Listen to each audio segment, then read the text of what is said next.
கர்த்தருடைய பரிசுத்த நாமத்திற்கு மகிமை உண்டாவதாக. இந்த கால வேளையில் ஆராதனைக்கு வந்திருக்கிற உங்கள் யாவரையும் கர்த்தராகிய இயேசுவின் நாமத்தினால் அடியன் வாழ்த்துகிறேன். அல்லேலூயா, அல்லேலூயா.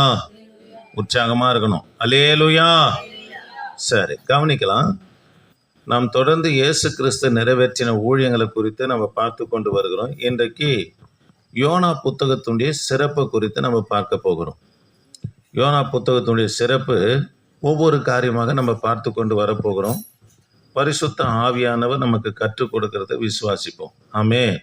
சரி, யோனா புத்தகம் 4 அதிகாரம் இருக்கிற இந்த புத்தகம், தேவ பிள்ளைகளே, 4 அதிகாரமும் அதாவது 48 வசனங்களும் இருக்கிற இந்த புத்தகத்தை கவனிங்க, 2ஆக பிரிக்கலாம்.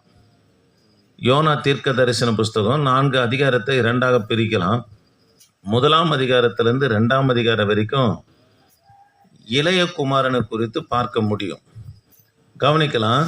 எப்படி தூர போன இளைய குமாரன் மனம் திரும்பி தன் தகப்பனிடத்தில் வந்தபோது தகப்பனை ஏற்றுக்கொண்டாரோ, அதே போல புறஜாதியாக இருக்கிற நினைவே பட்டணத்தார் மனம் திரும்பி வந்த பிற்பாடு இளைய குமாரன் அவருடைய தகப்பனை ஏற்றுக்கொள்வது போல கர்த்தராகிய தேவன் அவனா ஏற்றுக்கொண்டார். ஆமே.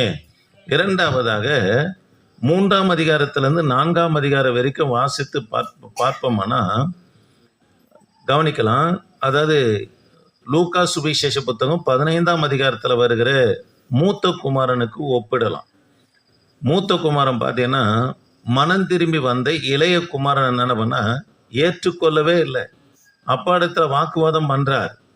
அதே போல தான் கடைசி வரைக்கும் அதை யோனா தீர்க்கதரிசி நினைவு மக்கள் என்னவனா ஏற்றுக்கொள்ளவே இல்லை. என்ன பண்ணல? ஏற்றுக்கொள்ளாதவராக என்னவனா காணப்பட்டார். அல்லேலூயா. கவனிக்கலாம். செத்தாலும் பரவாயில்ல, ஆனால் யோனாவுக்கு என்னன்னா நினைவு மக்கள் அழிக்கப்படணும். அவங்க மனம் திரும்புதலை அவர் என்ன பண்ண ஏற்றுக்கொள்ளலை. அப்பா சொல்றாரு மூத்த மகன் இடத்துல, எப்பா நீ என்னோடு இருக்கிற, என்னுடைய இதெல்லாம் உனக்குடையதான் இருக்கிறது.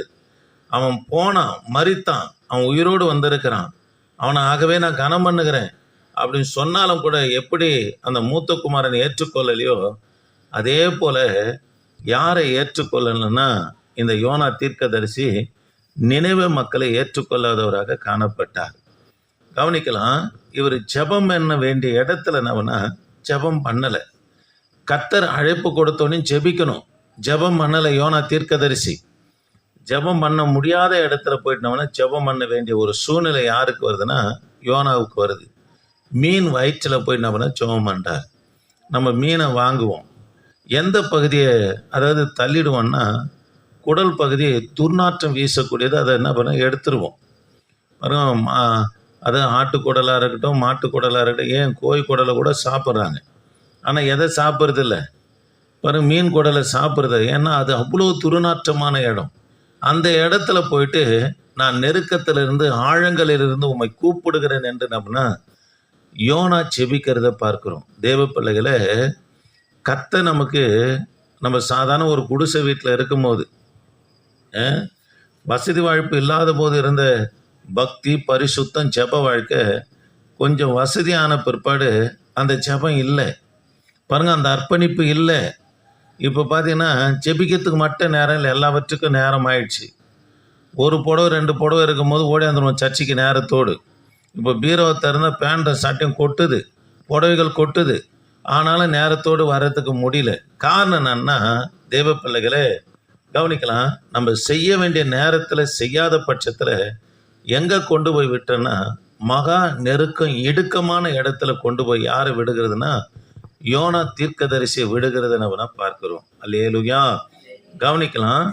யோனா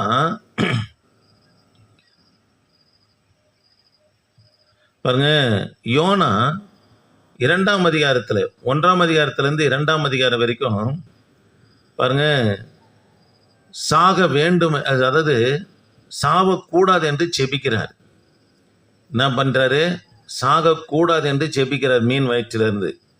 ஆனால் ஜனங்க மனம் திரும்பின பிற்பாடு 4ஆம் அதிகாரத்தில் சாக வேண்டும் என்று செபிக்கிறார். அந்த அளவுக்கு நினைவே மக்கள் மேலே யாருக்கு வெறுப்புன்னா யோனா தீர்க்கதரிசிக்கு இருந்ததை பார்க்கிறோம். இதுக்கு காரணம் தேவ பிள்ளைகளே, உங்களுக்கு அடிக்கடிக்கு சொல்லியிருக்கிறேன். நினைவு மக்களுடைய அதாவது காரியங்களை யோனா தவறாக அவனை புரிந்து கொண்டார். அது மாத்திரமல்ல, எதுக்காக அவங்க மனம் திரும்பின பிற்பாடு, மனம் திரும்புறதுக்கு முன்பதாக சாகக்கூடாது என்று ஜெபிக்கிறாரு. என்னை மீன் வயிற்றிலிருந்து காப்பாற்றிடுங்கப்பான்னு ஜெபிக்கிறார். ஆனா நினைவு மக்கள் மனம் திரும்பினோடனே நான் சாகணும்னு சொல்லி ஜெபிக்கிறார். காரணம் என்னன்னா, ஒரு 2 காரணத்தை சொல்றேன். நினைவே எதனுடைய தலைநகரம்? அசிரியாவுடைய தலைநகரம் தான் நினைவே. அசிரியா தேசத்தின் ராஜாக்கள் பார்த்தீங்கன்னா மிருக குணமுள்ளவர்களாக இருந்தாங்க. எதிரி நாட்டில் போயிட்டு படையெடுத்து அந்த அரசர்களை கைப்பற்றுவார்களானா கண்ணை பிடுங்கி வச்சுக்கின்னு கண்ணை நோண்டிடுவானுங்க. நோண்டிட்டு அதை வச்சு பரியாசம் பண்ணி விளையாடுவானுங்க. அது மாத்திரமல்ல, பெண்களை நிர்வாணமாக்கி கண்ட இடத்துல என்ன சூடு வைப்பானுங்க. கம்பியை காய வச்சு சூடு வைப்பானுங்க. அது மாத்திரமல்ல, கர்ப்பிணி பெண்கள் எல்லாம் அதாவது சோத்துல என்ன பண்ண மோதி இடிப்பானுங்க.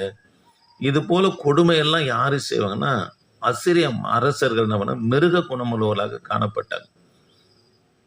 ஆக அது மாத்திரம் இல்ல, யோனா தீர்க்கதரிசியும் கூட அவர் 10 வயதுலேருந்து 12 வயது வரைக்கும் பார்க்கிறார்.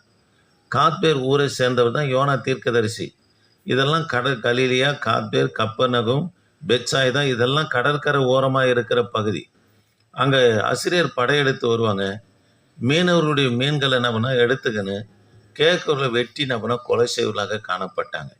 யோனா இதை 10 வயதுலேருந்து 12 வயது வரைக்கும் சிறு பிள்ளையிலேருந்து பார்க்கிறார். யோனா தாய் தாய்ப்போம் ஒரு மீனவ குடும்பம். பாருங்க, மீன் பிடிக்கிறாங்க. அவங்கள மீனெல்லாம் எடுத்துன்னு கொடுமைப்படுத்தினவனை சாவடித்தவங்க யாருன்னா இந்த அசிரியர் நபனை காணப்பட்டாங்க. அந்த அளவுக்கு மிருக குணமுள்ளவர்களாக இவங்க இருந்ததுனால இவங்களுடைய அதாவது கர்த்தர் அனுப்புறார், நீ நினைவுக்கு போ, அவங்களுடைய கூக்குரல் எனக்கு முன்பதாக வந்திருக்குது, நான் அவங்க அழிவை குறித்து நீ போய் பிரசங்கம் பண்ணுன்னு சொல்லி யோனா இடத்துல சொன்ன உடனே போகாததுக்கு காரணம் என்னன்னா, நான் போய் மனம் திரும்புவேன், நான் போய் பிரசங்கம் பண்ணுவேன், அவங்க மனம் திரும்புவார்களானா கர்த்தர் இறங்குவார் என்பதற்காக தான் போக மறுக்கிறார். பாருங்க, யோனாவுக்கு யாருடைய மனம் திரும்புதல் பிடிக்கல, நினைவு மக்களுடைய மனம் திரும்புதல்னா பிடிக்காம போனது. பாருங்க, அம்மனுக்கு செடியை வைத்து கர்த்தர் நம்மள சொல்லி கொடுக்கிறார். அதாவது நினைவு மக்களுடைய ஜனத்தை குறித்து சொல்லித்தரார். நினைவு மக்களை குறித்து சொல்றாரு, வலது கைக்கும் இடது கைக்கும் வித்தியாசம் தெரியாத மக்கள் என்று சொல்றாரு. யாருக்கு வலது கைக்கும் இடது கைக்கும் வித்தியாசம் தெரியாதுன்னா குழந்தைங்களுக்கு தான் தெரியாது. எந்த கையில் எதை எடுக்கணும்னு தெரியாது, எந்த கையில் சாப்பிடணும்னு தெரியாது. பெற்றோர்கள் சொல்லி கொடுத்தா தான் அதுக்கு தெரியும். அதே போல தான் மனம் திரும்பாது இருக்கிற புறச்சாதிகளை சபித்து செபிக்கக்கூடாது. கர்த்தருடைய பிள்ளைங்க அவங்க வலது கைக்கும் இடது கைக்கும் என்ன தெரியாதவங்கன்னா வித்தியாசம் தெரியாதவர்களாக இருக்கிறாங்க. அமே அல்லேலூயா. கவனிக்கலாம், யோனா கர்த்தருடைய சத்தத்தை கேட்டவுடனே பயந்து நபனை ஓடுகிறார், தேவ சமூகத்தை விட்டு விலகுகிறார்.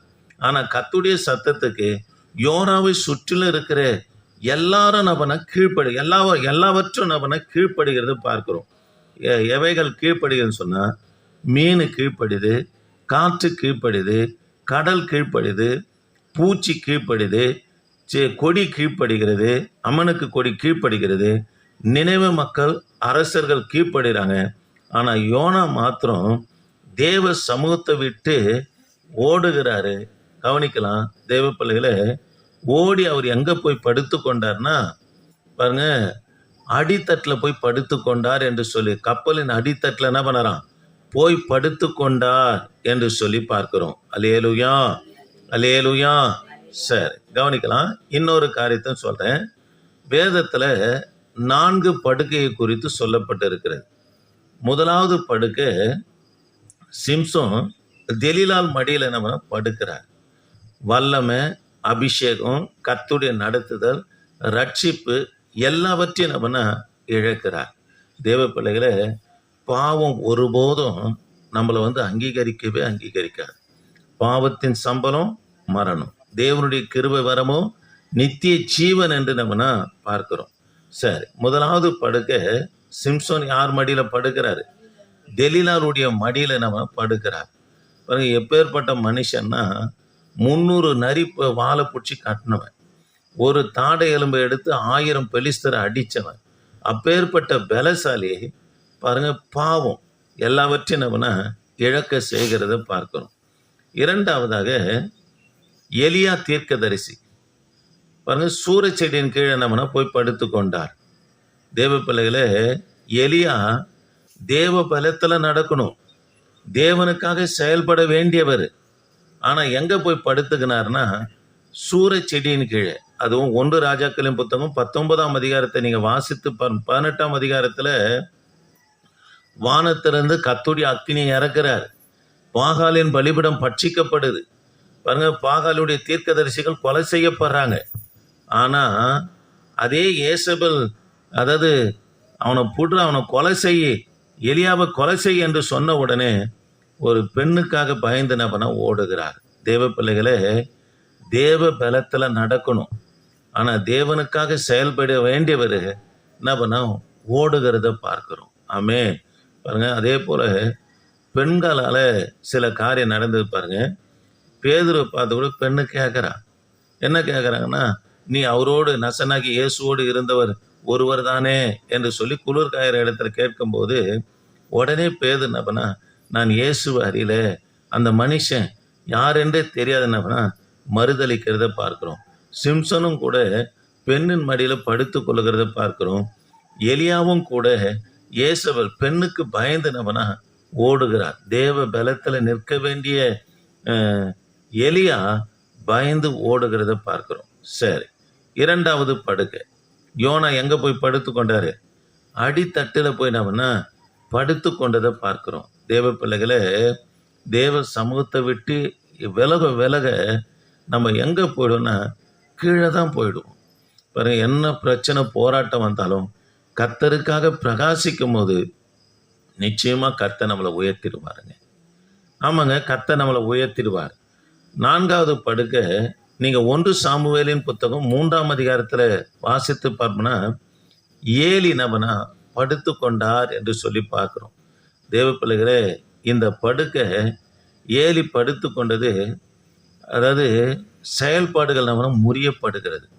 வேதத்தை தியானிக்கணும், மக்களுக்கு பிரசங்கம் பண்ணணும், கவனிக்கலாம். ஆனால் ஏலியுடைய நாட்களில் எது கிடைக்கலன்னா வேத வசனம் கிடைப்பதற்கு அபூர்வமாய் காணப்பட்டது. செயல்பட வேண்டிய நாட்களிலே ஏலி என்ன பண்ணார்? போய் படுத்து கொண்டார். தேவ பிள்ளைகளே, இது கடைசி காலம், நம்ம படுத்து கொள்ளுகிற காலம் அல்ல. கர்த்தருக்காக செயல்படணும். எப்பெல்லாம் நமக்கு வாய்ப்பு கிடைக்குதோ சுவிசேஷம் அறிவிக்க, ஜெபிக்க, வேதம் வாசிக்க, கர்த்தருடைய பணியை செய்ய எப்பெல்லாம் வாய்ப்பு கிடைக்குதோ அப்பெல்லாம் கர்த்தருடைய பிள்ளைங்க செயல்படணும். பாருங்க, செயல்படுகிற நாட்களில் ஏலி படுத்து கொண்ட நிமித்தம்தான் என்ன இல்லாமல் போயிடுச்சுன்னா கர்த்தருடைய வேத வசனம் ஜனங்களுக்கு கிடைப்பதற்கு அபூர்வமாய் காணப்பட்டது. ஆமென், அல்லேலூயா. சரி, கவனிக்கலாம். ஜெப வாழ்க்கையில் தவறி போனதுனால தான் இவர் எங்கே போய் படுக்க வேண்டிய சூழ்நிலை ஆகுது. கவனிக்க, கப்பலின் அடித்தட்டில் போயிட்டோம்னா படுக்க வேண்டிய ஒரு சூழ்நிலை யாருக்கு வருதுன்னா யோனாவுக்கு வருகிறத பார்க்கிறோம். சரி, யோனா சாட்சியை இழந்தார். மூன்றாவது காரியம் என்னது? சாட்சியை இழந்தார். கவனிக்கலாம். யோனா என்று சொன்னால் புறா என்று அர்த்தம். கபடற்ற தன்மை புறா. ஏன் அது கபடற்ற தன்மை என்று குறிக்கப்படுகிறதுன்னா எல்லா ஜீவனுக்கும் பிச்சு இருக்குது. எதுக்கு பிச்சு இல்லை? புறாவுக்கு மட்டும் அந்த கசப்பு தன்மையே இல்லை. கவனிக்கலாம். பெயரில் யோனாவுக்கு பரிசுத்தம் இருக்குது, உண்மை இருக்குது. ஆனால் எதை இழக்கிறார்? சாட்சியை இழக்கிறார். சாட்சியை இழக்கிறார். கவனிக்கலாம். சரி, நான்காவது காரியம் யோனாவை பற்றி ஒரு சில காரியங்களை சொல்லிக்கின்னு போகிறேன். நான்காவது காரியம், பழைய ஏற்பாட்டு வெளிநாட்டு மிஷினரி, ஒரே ஒரு மிஷினரி யாருன்னா யோனா மட்டும்தான். பழைய ஏற்பாட்டின் நாட்களில் வெளிநாடுகளில் போயிட்டு ஊழியம் செய்த ஒரே தீர்க்கதரிசி மிஷினரி யாருன்னு சொன்னால் பழைய ஏற்பாட்டு மிஷினரி யோனா ஒருவர் மட்டும்தான். இரண்டாவதாக, யோனா மட்டும்தான் ஒரே ஒரு தீர்க்க தரிசனம் சொன்னார். எல்லாரும் பல தீர்க்க தரிசனங்களை சொல்கிறாங்க. பெரிய தீர்க்க தரிசனம் 5, சிறிய தீர்க்க தரிசனம் 12லாம் நம்ம வாசிக்கிறோம். அப்போது அவங்க பெரிய தீர்க்கதரிசி, இவங்க சின்ன தீர்க்கதரிசின்னு கர்த்தர் வேறு பிரிக்கலை. ஊழியம் கூட சரிங்க, கைப்பிரதி ஊழியமாக இருக்கட்டும், இல்லை பெரிய சபை வச்சு நடத்துகிற ஊழியமாக இருக்கட்டும், கர்த்தருடைய பார்வையில் எல்லாம் சமந்தான். கவனிக்கலாம், ஆண்டவர் வித்தியாசம் பார்க்கறது இல்லை, அவருக்கு எல்லாமே ஒன்று தான். ஆமே, அல்லேலூயா. கவனிக்கலாம். ஆனால் ஏன் பெரிய தீர்க்கதரிசி புஸ்தகம் என்று சொல்லுவோம்? அவங்க சொன்ன காரியம் பெருசாக இருக்கும், இவங்க சொன்ன காரியம் சிறுசாக இருக்கும். ஆனால் எல்லாமே யாருடைய வார்த்தையை பிரசங்கிக்கிறாங்க? கர்த்தருடைய வார்த்தையை தான் பிரசங்கிக்கிறாங்க. சரி, யோனா மட்டும் ஒரே ஒரு தீர்க்க தரிசனம் சொன்னார், நினைவே அழிக்கப்பட போகுதுன்னார். அந்த ஒரே தீர்க்க தரிசனம் நிறைவேறலை. ஏன் நிறைவேறலைன்னா, யோனா 3ஆம் அதிகாரம் 4ஆம் வசனமும் யோனா 3ஆம் அதிகாரம் 10ஆம் வசனம் வாசித்து பார்ப்போம்னா, அவங்க செய்ய நினைச்ச அவங்க மேலே செய்ய நினைச்ச தீங்க கர்த்தர் செய்யாதபடி மனஸ்தாபப்பட்டாராம். காரணம் என்னன்னா, அவர்கள் பொல்லாத வழியை விட்டு திரும்பினார்கள் என்பது கர்த்தர் என்ன பண்ணாராம்? கண்டார், பார்த்தார். கவனிக்கலாம், நம்முடைய மனம் திரும்புவதை கர்த்தர் பார்க்கிறாருங்க. நம்ம மாய்மலமாக மனம் திரும்புகிறோமா, உண்மையாக மனம் திரும்புமா, பணத்துக்காக தேவனிடத்துல போகிறோமா, இல்லை பொருளுக்காக போகிறோமா, இல்லை தேவனுக்காக எப்படி இருந்தாலும் நான் உண்மையாக இருப்பேன் என்று எல்லாவற்றையும் கர்த்தர் நம்முடைய இருதயங்களை ஆராய்ந்திருக்கிற தேவன். நினைவே மக்களுடைய மனம் திரும்புதலை கர்த்தர் பார்த்தார். கவனிக்கலாம், ஒரே தீர்க்க தரிசனம் தான் யோனா சொல்றாரு. ஆனால் அந்த ஒரே தீர்க்க தரிசனம் என்ன பண்ணல, நிறைவேறலை என்று சொல்லி பார்க்கிறோம். கவனிக்கலாம், தேவனுடைய அழைப்பிலிருந்து ஓடிய ஒரே தீர்க்கதரிசி யாருன்னா இந்த யோனா தான். ஆண்டவர் சொல்றார், எங்க புறப்பட்டு போ, நினைவுக்கு போ என்று சொல்றார். ஆனால் இவர் போகிற தூரம் எதுன்னா தர்ஷிஷுக்கு புறப்பட்டு போகிறார். தேவ பிள்ளைகளே, சிலர் கர்த்தருடைய சமூகத்தை விட்டு, அழைப்பு இல்லாமல் கர்த்தருடைய சமூகத்தை விட்டு விலகி துன்மார்க்கமாக நடக்கிறவங்கள பாரு, அவங்களாம் வழி அனுகூலமாக இருக்கும். ஆமாங்க, வழி அனுகூலமாக இருக்கும். அவன் எது செய்தாலும் நடக்கும், அவன் செய்கிறதாலும் அவன் இச்சிக்கிறதாலும் நிறைவேறுகிற மாதிரி அவனுக்கு அனுகூலமான வாசல் இருக்கும். நமக்கே கஷ்டமாக இருக்கும் பார்க்கறதுக்கு. காரணம் என்னன்னா, கவனிக்கலாம், யோனா பார்த்தீங்கன்னா பக்கத்தில் இருக்கிற அசிரியாவுக்கு போக முடியல. ஆனால் 2500 அதாவது அசிரியாவுக்கும் வடக்கு இருக்கிற இஸ்ரவேலுக்கும் 500 கிலோமீட்டர், இதுக்கு போக முடியல. ஆனால் எதுக்கு போகிறாரு? 2500 கிலோமீட்டர் இருக்குது தர்ஷிஷு, அதுக்கு புறப்பட்டு போகிறார். தேவ பிள்ளைகளே, அதுக்கு புறப்பட்டு போகிறதுக்கு இவருக்கு போக்குவரத்துக்கு தேவையான கப்பலும் கிடைக்குது, அதுக்கு உண்டான கிரயம் பணமும் என்ன பண்ணுற வழிப்பிரயாணத்துக்கு தேவையான பணம் என்ன பண்ணால் அவருக்கு கிடைக்கிறத பார்க்குறோம். அப்போ தேவ சமூகத்தை விட்டு விலகுனா அவங்களுக்கு அனுகூலமாக தான் இருக்கும். ஆனால் எதை நோக்கி போகிறாங்க? அனுகூலமாக இருந்தாலும் அழிவை நோக்கி தான் போகிறாங்க. ஆமே, அல்லேலூயா. 3வது காரியம், தேவனுடைய அழைப்பிலிருந்து ஓடிய ஒரே தீர்க்கதரிசி யாருன்னா யோனா தான். 4வதாக, இயேசு கிறிஸ்து பழைய ஏற்பாட்டு தீர்க்கதரிசிகளை 4 பேரை குறிப்பிடுகிறார். அதில் யார் யார் என்பதை சொல்கிறேன், கவனிங்க. திரும்பவும் சொல்கிறேன், பழைய ஏற்பாட்டு தீர்க்கதரிசிகளை இயேசு கிறிஸ்து ஊழியத்தில் 4 பேர்களை குறிப்பிடுகிறார். ஒன்று, மத்தேயு சுவிசேஷ புத்தகம் 12ஆம் அதிகாரம் 41ஆம் வசனத்தில் யோனா தீர்க்கதரிசியை குறிப்பிடுகிறார். 2வதாக கவனிக்கலாம், மத்தேயு சுவிசேஷ புத்தகம் 17ஆம் அதிகாரம் 11லேருந்து 12 வரைக்கும் வாசித்து பார்ப்போம்னா எலியா தீர்க்கதரிசியை குறிப்பிடுகிறார். மத்தேயு 4ஆம் அதிகாரம், லூக்கா சுவிசேஷ புத்தகம் 4ஆம் அதிகாரம் 27ஆம் வசனத்தை வாசித்து பார்ப்போம்னா எலிசா தீர்க்கதரிசி இயேசு கிறிஸ்து குறிப்பிடுவார். மத்தேயு 15:7 வாசித்து பார்ப்போம்னா ஏசாயா தீர்க்கதரிசி யார் குறிப்பிடுவார்னா இயேசு கிறிஸ்து பழைய ஏற்பாட்டின் தீர்க்கதரிசி 4 பேரை நம்மனா குறிப்பிடுகிறது சிறப்பு நம்மனா பார்க்க முடியும். 5வது காரியம் கவனிக்கலாம், யோனா தீர்க்கதரிசி மார்க்கோடு ஒப்பிட்டு பேசலாம். மார்க் இருக்கிறார் இல்லையா, மார்க்கு சுவிசேஷம் எழுதினாரு, அவரோடு ஒப்பிட்டு பேசலாம். காரணம் என்னன்னா, அப்போஸ்தலர் நடபடி புஸ்தகம் 18ஆம் அதிகாரத்தை நீங்கள் வாசித்து பார்ப்போம்னா முதல் மிஷினரி பயணமாக புறப்பட்டு போகிறாரு. பவுலோடு கூட யார் புறப்பட்டு போகிறது? மார்க்கும் புறப்பட்டு போகிறார். புறப்பட்டு போன உடனே இவர் பாதியிலே திரும்பி வந்துடுறார். அம்மா ஞாபகம், பாருங்க, இவர் ஒரு விதவனுடைய பையன் தான். யாருன்னு சொன்னால் இந்த மார்க்குடைய தாய்மாமா முறை யாரு? பர்னபா. கவனிக்கலாம், பார்க்கிறாரு, அம்மா ஞாபகம் வந்தோடனே இவர் வந்துட்டார். பாருங்க, பவுல் பார்த்தீங்கன்னா ஊழியன்னா காரம் சாரமாக இருப்பார், சத்தியன்னா தீ மாதிரி நம்ம பொறிவார். கவனிக்கலாம், இரண்டாவது போகும்போது பர்னபா சொல்கிறார், யாரை கூட்டின்னு போகலாம்? மார்க்கையும் கூட்டின்னு போகலான்னு சொன்ன உடனே பாருங்க, பர்னபாவுக்கும் மார்க்குக்கும் கடும் வாக்குவாதம், அடிதடியை போல வாக்குவாதம் நடக்குது. இதனால பர்னபா என்ன பவுலை விட்டு பிரிந்து போகிற சூழ்நிலையே வருது. ஆனால் இதே ரெண்டாவது முறை கவனிக்கலாம், முறை அழைப்பு விட்டு யார் ஓடுறாரு? யோனா ஓடுறாரு. முதல்ல புரோஜனப்படலை. அதே போல மார்க்கும் முதல்ல என்ன புரோஜனப்படலை. ரெண்டாவது பார்த்தீங்கன்னா யோனா கர்த்தருடைய ஊழியத்தை செய்கிறார். இதே காரியத்தை தான் மார்க்கு குறித்து அதே பவுலே சாட்சி கொடுக்குறாரு. அவன் எனக்கு புரோஜனம் உள்ளவன், அவனை உன்னோடு கூட வரும்போது என்ன பண்ணு, கூட்டி கொண்டு வா என்று நிருபங்களில் சொல்லுகிறது நம்ம பார்க்க முடியும். ஆமென், அல்லேலூயா. சரி, கவனிக்கலாம். ஆறாவது காரியம்,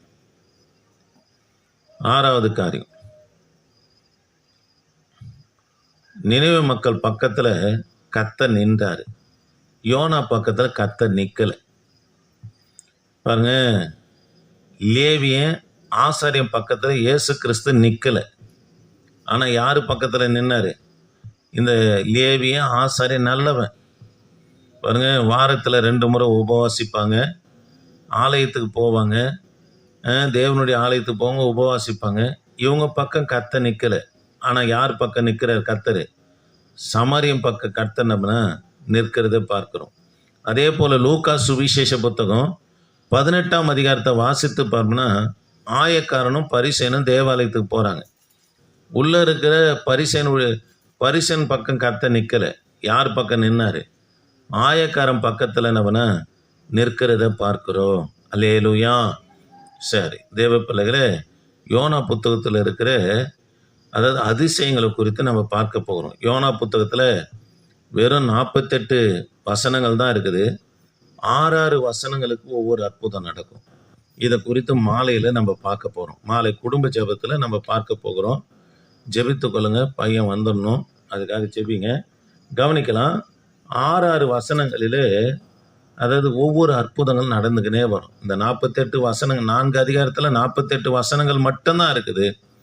அந்த 48 வசனங்கள்ல 6 வசனங்களுக்கு இடையில எது நடக்குது? அற்புதம், ஒவ்வொரு அற்புதம் நடக்குது. இதை குறித்து நம்ம மாலையில பார்க்கலாம். முழங்கால் படி இல்லாமா தேவ பிள்ளையே, நம்ம ஜெபிக்க வேண்டிய நேரத்தில் ஜெபிக்கணுங்க. ஜெபிக்க வேண்டிய நேரத்தில் நம்ம ஜெபிக்கலன்னா கர்த்தருக்கு கணக்கு கொடுக்கறலாம் காணப்படுவோங்க. கர்த்தருக்கு கணக்கு கொடுக்க வேண்டியது வந்துடுங்க.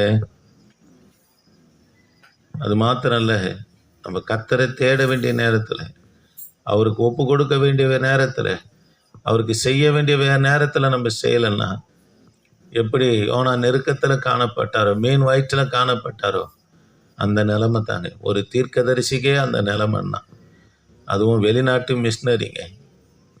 ஆண்டவர் நோக்கி பார்க்கலாமா?